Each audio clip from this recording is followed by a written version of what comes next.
Welcome to my next Lost.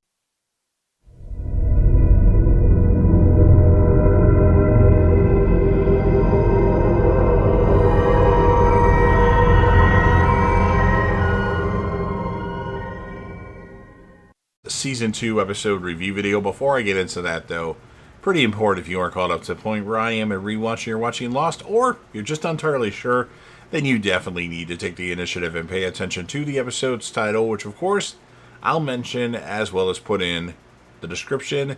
If that happens to be the case, you find that you're not caught up, it would be my recommendation that you don't watch this video any further to avoid any potential spoilers.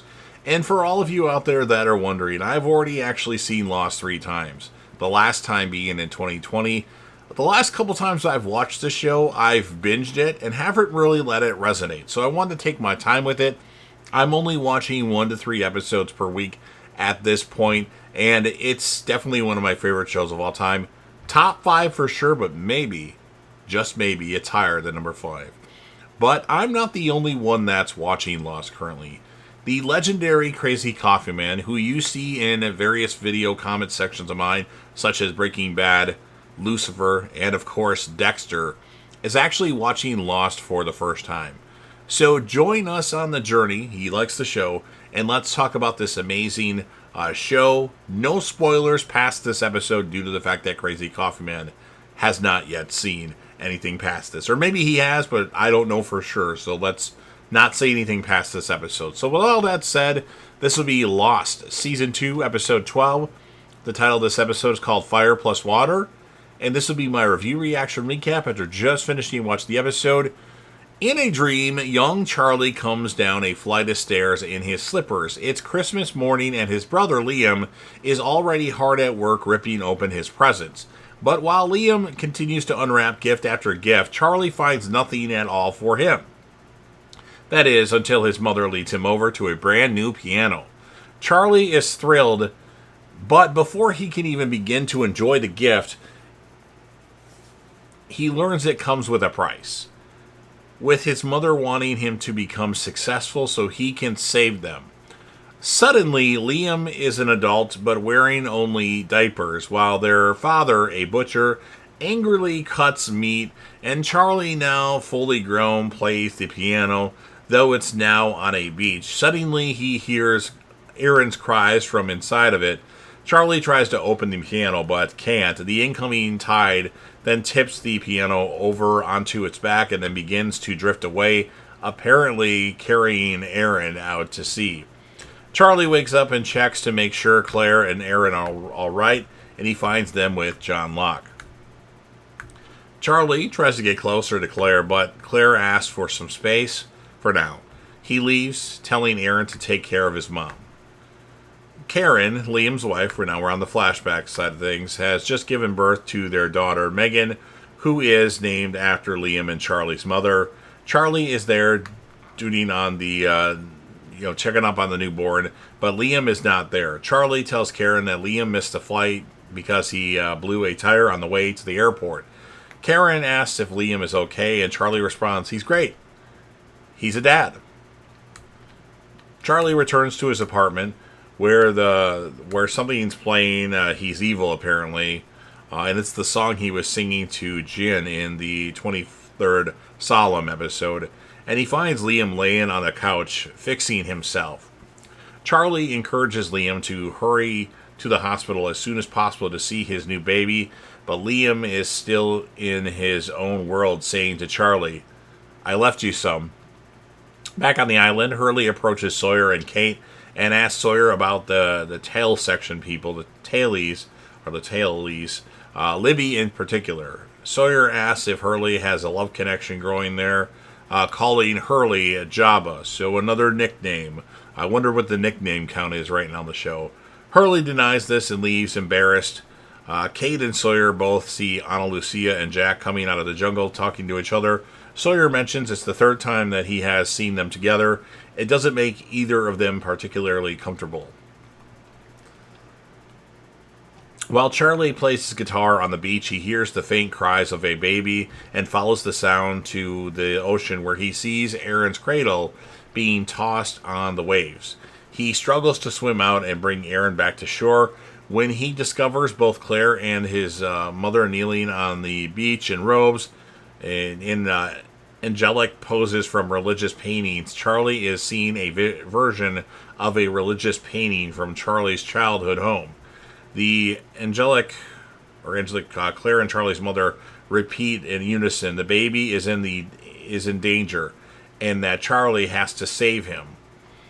A plane crashes in the background. A dove flies over the sky, or flies out of the sky through the jungle and past him out to sea. Hurley approaches him in a biblical robe, asking what he's doing, and Charlie wakes up in the night, standing in the ocean, holding the baby, realizing it was a vivid dream. While Hurley continues to ask what he's doing with the baby in the middle of the night, he tries to explain to Claire and everybody else that he was only trying to save him, but Claire slaps him across the face. Sawyer gives Hurley a small push towards a relationship with Libby, and then Charlie tries to enlist Locke as an ally, only to discover that Locke suspects that Charlie is using heroin again. Charlie defends himself by saying that he and Echo burned the plane and none of the Virgin Mary statues are left. Locke says trust is a hard thing to win back, and Claire needs her time. Back to the flashback stuff. Drive Shaft is filming an advertisement for baby diapers, and they are lip singing to the song "You All Everybody's Buddies," Butties, a reworked version of their hit "You All Everybody." In order to save the band and make some money, Charlie needs Liam to get his act together, but Liam is too out of it and falls through the bars of the big child's crib in which they are filming. The ad producer tells Charlie to ditch Liam, but Charlie says that his brother, and they are all fired. Back on the island, Hurley and Livy do laundry together in the hatch. Hurley asks if he knows for her from somewhere, and she distracts him by changing her shirt in his presence. She tells him that he stepped on her toe on the plane when he boarded last. Remember, Hurley was all sweaty running through the airport and then got on the plane and had some interactions with characters on the plane. And then after unsuccessfully trying to enlist Locke, Charlie goes to Echo, who is marking trees because he likes them. And Echo suggests that Charlie's dreams mean something and could be a sign that he has to protect the baby. Echo suggests that the baby be baptized. Charlie goes to Claire with the idea, but is dismissed by Kate, who's her protector now all of a sudden. Locke stands close by watching Charlie just like he did in his first days on the island. Jack helps Ana Lucia with some tarp, and she asks Jack if he's hidden that as she looks at Kate, and Jack's like, no, I'm not. And then Charlie goes to his stash of heroin, and Charlie tries to reach inside. This is back to the flashback. Charlie tries to reach inside Liam and shake him back to life, but even after Charlie and Liam share a moment by singing together Charlie's new song about their comeback together now, about how they both can be saved, Liam only has one question to Charlie. Does he have any heroin? Liam, seriously. Locke appears while Charlie's admiring his stash, and Charlie claims he came to finish the job and get rid of it all. But Locke doesn't believe him, and he takes all the statues away. Like, I'm not going to give you a choice this time. I'm going to make the choice for you, sort of thing. Remember, he gave him a choice before? Claire asks Locke whether she and Aaron can sleep in the hatch, but Locke offers to move his things closer to her tent for a while. She asks him about baptism and how much he knows about it, and Locke tells her his view, calling it spiritual insurance so the baby will go to heaven. He says that there is no danger to her or her baby. Charlie starts a fire near the survivors' camp, attempting to distract Claire from Aaron's crib, while Saeed leaves an attempt to put out the fire. Charlie comes home, back to the flashback, and finds Liam has sold Charlie's piano to build a new life for his family in Australia. He leaves Charlie alone in London, still trying to find an answer. What about his family? Charlie grabs, back to the current time, Charlie grabs Aaron and runs with him to the ocean to baptize him. John Locke and several other survivors run over after they hear Claire's screams.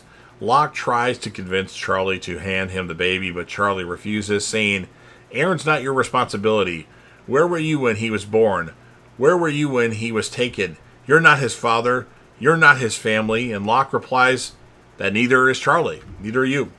Charlie gives Locke the baby, who hands him to Claire.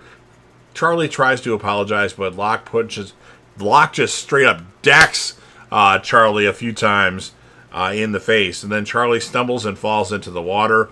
Everyone leaves Charlie in disgust. And then while Jack is nursing Charlie's wounds, Charlie tells Jack that he started the fire. And Echo agrees to baptize Claire and her baby Aaron to make sure that they will always be protected together.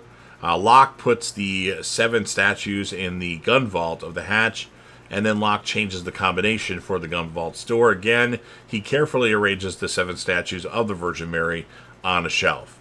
And then Charlie sits on the beach alone and puts his hoodie over his head, ending the episode. So I wasn't terribly into this episode because of all the religious undertone of it.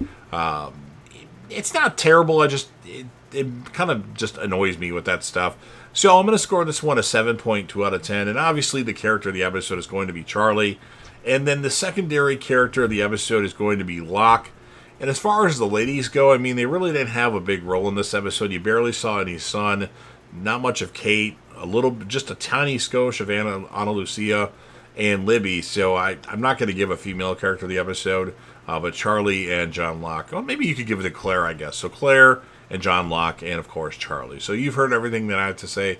Now it's your turn. If you're a fan of Lost and you want to help me out with the YouTube algorithm, please don't forget to Hulk smash the like button, share the video with a friend, put this video on any one of your social media platforms. Don't forget to sound off in the comment section about what your thoughts are on this episode of Lost. What would you score it, and who would you choose as your characters of the episode? Of course, remember you'll be interacting with me and the legendary Crazy Coffee Man, so no spoilers past this episode. And then last but certainly not least, don't forget to hit that sub button. You're watching the video anyway. Subscribe to the channel, join the team, show your damn support, and be a part of something special. And you never know what you're going to see on JDev TV.